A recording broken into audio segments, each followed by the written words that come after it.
ఇప్పటి వరకు భారతదేశం క్రైస్తవ స్త్రీలని, క్రైస్తవుల్ని హింసిస్తున్నప్పుడు చూసిందండి.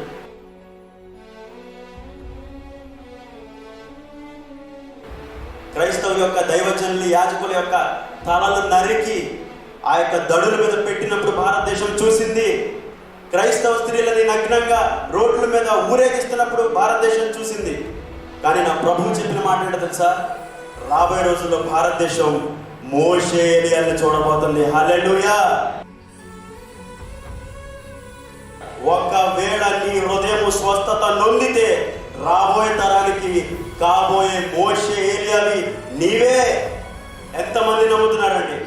ఎంతమందికి నాకు ప్రభువు కావాలి, నాకు యేసే కావాలి, నా హృదయంలో యేసు నివసించాలి, నా హృదయంలో వాక్యము నివసించాలని ఎంతమంది అయితే కోరుకుంటున్నారు?